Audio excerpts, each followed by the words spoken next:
Good evening. A former student at the University of Surrey has been charged with attempted murder after a member of staff was shot with a crossbow.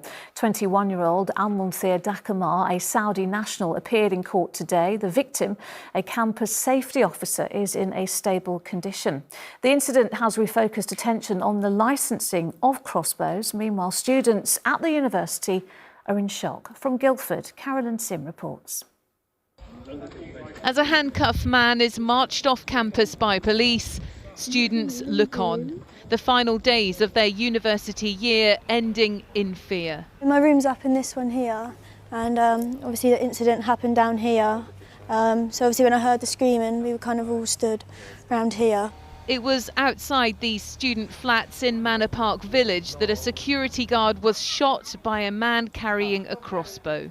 Really scary. Obviously, yeah, it just didn't feel real, to be honest. Obviously really scared for the guy on the floor because he was in so much pain. Hiya Biswas from Ruislip watched from her bedroom window as two other students rushed out to help. He's got like an arrow sticking out of his abdomen, and it's a terrifying scene, really. Honestly, I was terrified of the two students who came out to help restrain. They're honestly some of the bravest people. The security guard was Robert Teitler, who is now in a stable condition in hospital. Today, 21-year-old Saudi Arabian national Almunthir Dakamar appeared at Guildford Magistrates Court charged with attempted murder.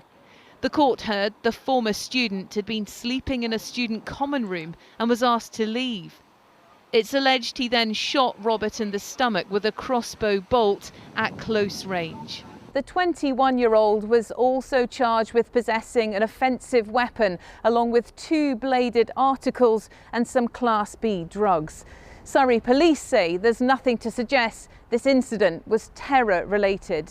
The university told us they were grateful to their security team and their courageous response. But questions are being asked about how easy it is to get hold of a crossbow.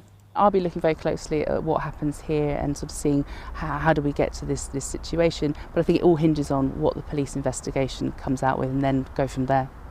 Dakamar was remanded in custody and will next appear in court at the beginning of July.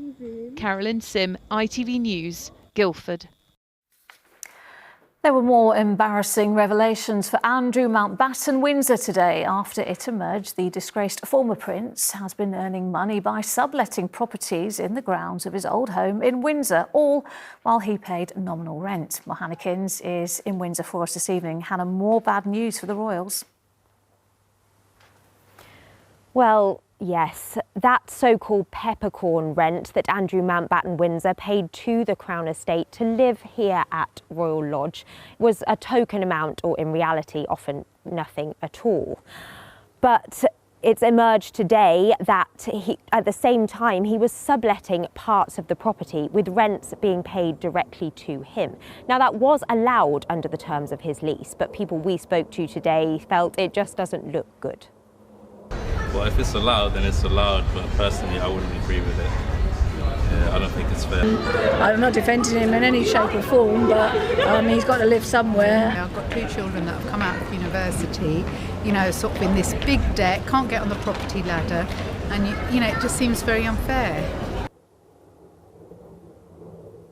Well, the former prince left Royal Lodge when details emerged of his relationship with convicted paedophile Jeffrey Epstein. But today's report has raised more questions about his time here. So this report tells us little. It tells me something I didn't know, which is that the royal family make money out of properties that are leased to them by the Crown Estate. By renting them out. That worries me, because the prime purpose for the existence of the Crown Estate is to maximise income and value for us, the taxpayer. Also raising eyebrows, it's emerged that the king, from his private income, pays rent for Princesses Beatrice and Eugenie, Andrew's daughters, even though neither of them are working royals.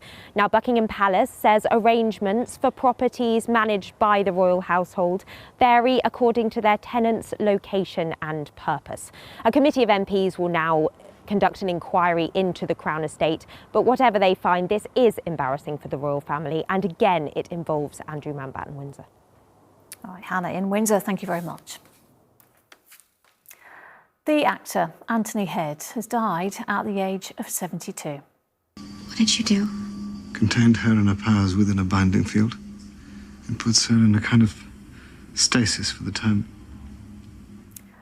Born in Camden, Anthony Head was known for roles in Buffy the Vampire Slayer, Merlin and Ted Lasso.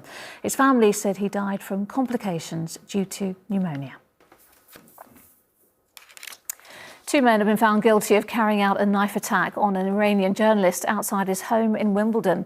Pariya Zarati was attacked on the orders of the Iranian regime in March 2024. 21-year-old Nandito Badea and 25-year-old George Stanner were both found guilty of wounding with intent. They'll be sentenced next month.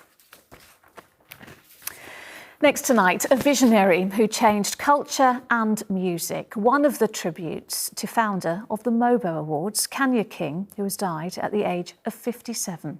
A single mum from Kilburn, she launched the awards celebrating and amplifying music of black origin 30 years ago, even when she was told the industry wasn't interested. Since then, the awards gained global recognition, earning Kanya a CBE. Jay Akbar now on her legacy. There are legends, and then there's Kanya King, who devoted her life to creating them. This is what they thought of her and the awards she created.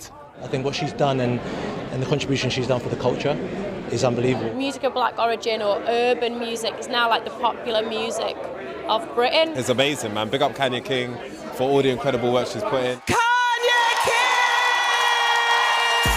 Throughout her life, she remained a champion of black music. She's best known as the founder of the Mobos. You might not know she remortgaged her house to fund the very first one in 1996. What Mobo sets out to do is to celebrate alternative forms of music, i.e. music styles like jungle and hip-hop, reggae, jazz and R&B. These are not recognised at any other awards ceremony. 3, 4, 5, 6. She then transformed a niche event attended by 400 people to a cultural can't miss. This year's show at the Co-op Arena was attended by 10,000 people and featured the biggest stars on the planet. Today, the Mobos announced her death from colon cancer at just 57. In a statement, they said she was a single mother from a Kilburn council estate who was told that black music was too niche. Instead of arguing, she built. 6 weeks later, the first Mobo Awards was broadcast to the nation. God said, I've got a place for you now. So for me, and as I say, condolences to her family, but all I would say to her family and real close ones is that she's no longer suffering, and look at the legacy that that lady has left. Kanya once said the Mobos were a labour of love. It was a job well done. Mobo Awards founder Kanya King, whose death was announced today. All right, still to come on the programme. Hello, this is Jeff Goldblum here with the great Helen Keenan, and a little later coming up, you and I are going to have a chat. Yeah, I don't know what you're going to ask, but you've opened. Oh, really? Okay, you've opened me up already strangely. You've only just begun to live. Helen, white lace and promises, etc., etc. Beautiful. Before that, one of the UK's leading childcare on-demand apps has taken off in London, linking parents up with vetted babysitters at as little as an hour's notice. For some, the apps are a lifeline, but with convenience comes concern from some users who believe the app is prompting them to set rates which could fall well below minimum wage. Olivia Mustafa has the story. Did you do so good? 1-year-old twins and away from her family and friends in the US. For Paige, now living in Westminster, having a babysitter is essential support. What do you have? They first found each other through an on-demand app called Bubble, allowing parents to book nannies at the touch of a button.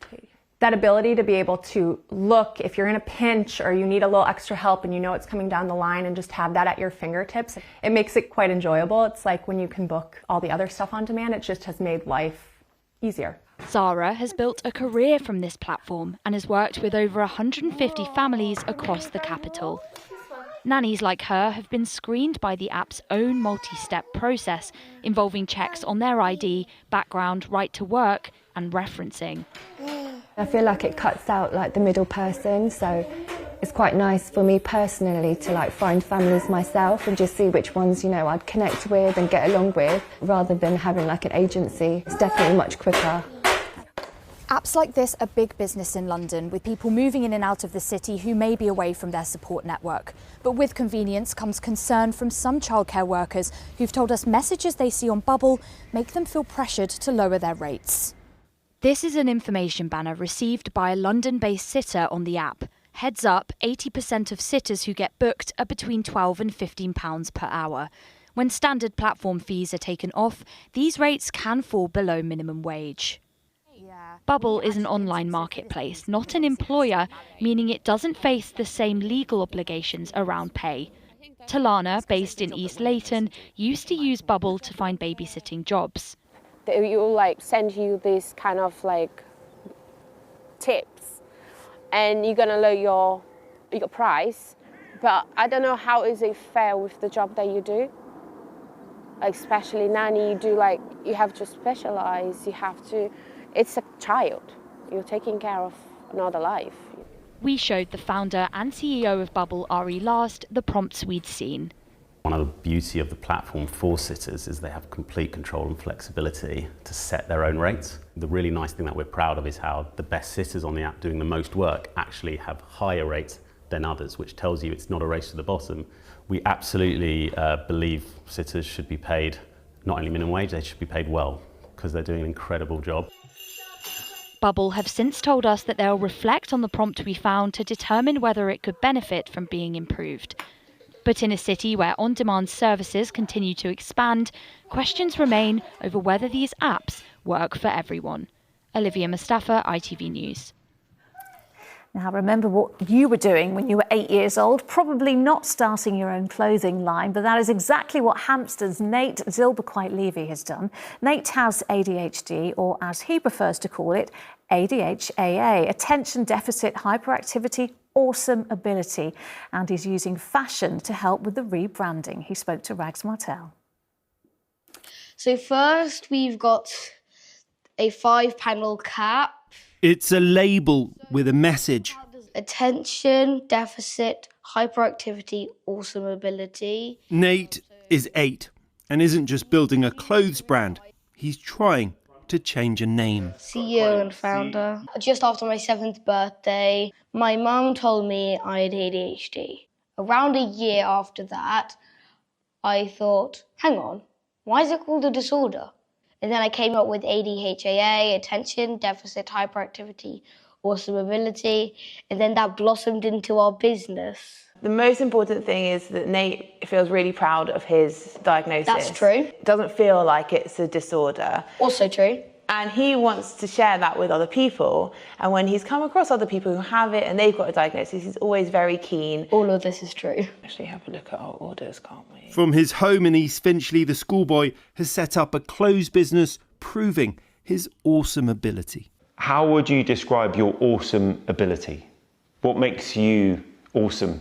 Well, what makes me awesome is that it gives me lots of energy, I can hyper-focus on stuff, and I'm also very creative, which I think is the main part of ADHAA and why it's amazing.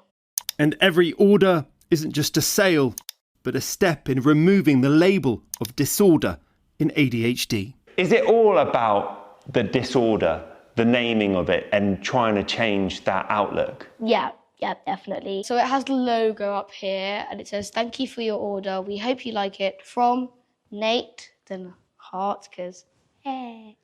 As well as selling clothes, his website has tips and tricks for dealing with the condition. I especially like my tip entitled, "It's okay to feel frustrated." What would you tell to anyone who has ADHAA? Remember, it's not a disorder, it's an awesome ability. And well, for anyone who doesn't have ADHAA, whatever you call it, it's not a disorder. This is my little brother Eli's one. For Nate, his clothes are more about language than fashion.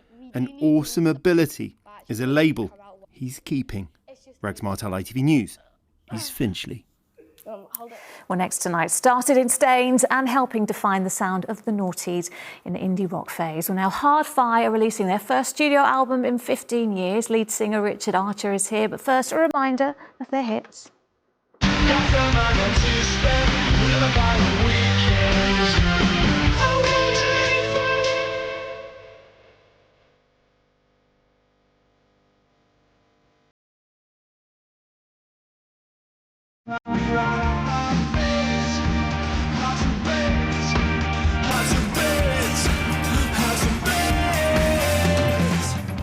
Oh, Richard, nice trip back down memory lane there. 20 years ago, some of that was from. Thanks for that. Can't believe, sorry about that. But listen, the band is back together again. But actually, you got back together during lockdown, didn't you? Well, it was kind of in lockdown that I did a little live stream just for something to do, and the response to that was like really great. I didn't expect it at all. Really warm. Everyone was saying how much they loved the music, the band, and that was what led us to get back together again. I'm so glad that you did, because you've got new music coming out there. Now, we saw some of the old hits there. Let's have a listen to the new song, Diga Nada.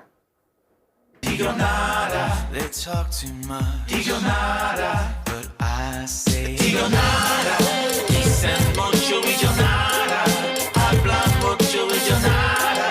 Dicen mucho y yo nada. Hablan mucho y yo nada. I'm liking that sound, Richard.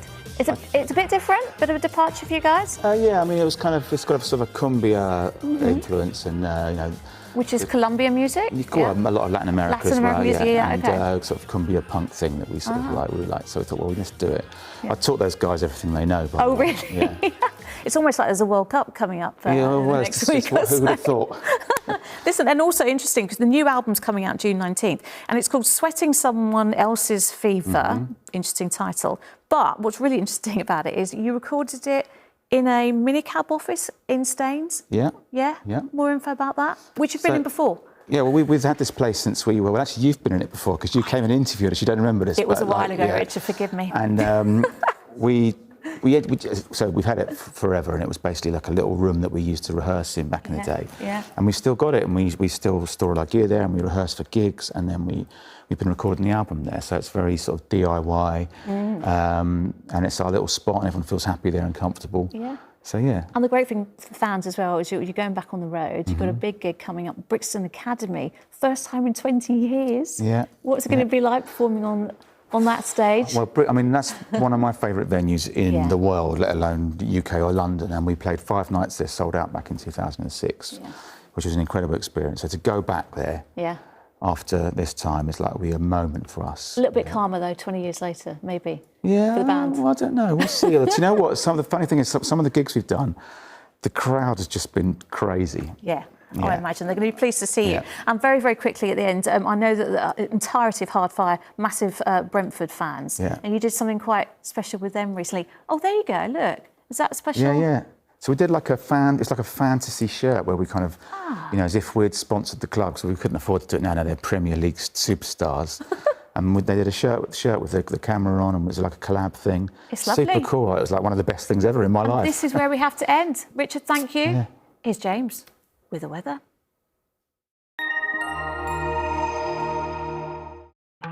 Expect clear skies, island vibes, and afternoons made for exploring. TUI sponsors ITV London weekend weather. Hi there, good evening. Some decent sunny spells around to end Friday.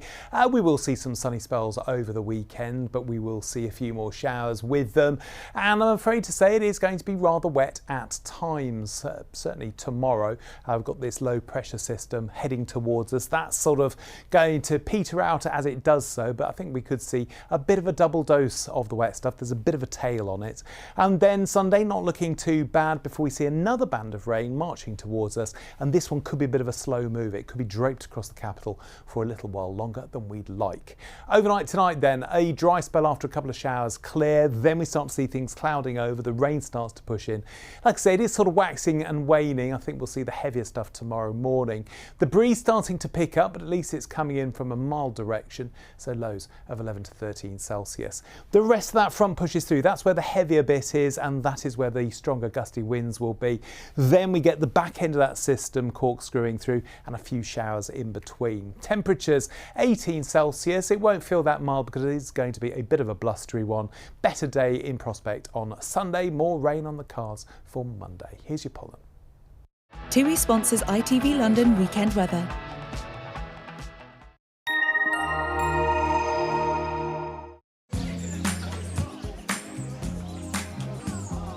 Making the most of summer. Piri sponsors ITV pollen count. Even with a bit of dampness around tomorrow, we've got moderate counts. They're back to high on Sunday before dropping to low with all the wet weather. As we head into the new working week, it's grass that's the issue. That's your lot. Have a great weekend. Thanks, James. Finally tonight, he's been a star of the silver screen since the mid-80s, from Jurassic Park to Independence Day and more recently, Wicked. Well, now Jeff Goldblum is in London flexing his musical muscles as he's set to perform at the Royal Albert Hall with his jazz band. Helen Keenan went to meet him. He's starred in some of the biggest blockbusters of our time. Countdown's gonna be over. And then what? Checkmate. His career spanning nearly 6 decades across film, TV and theatre. Must go faster. And now Jeff Goldblum is bringing his musical talents to London, performing with his jazz band at the Royal Albert Hall.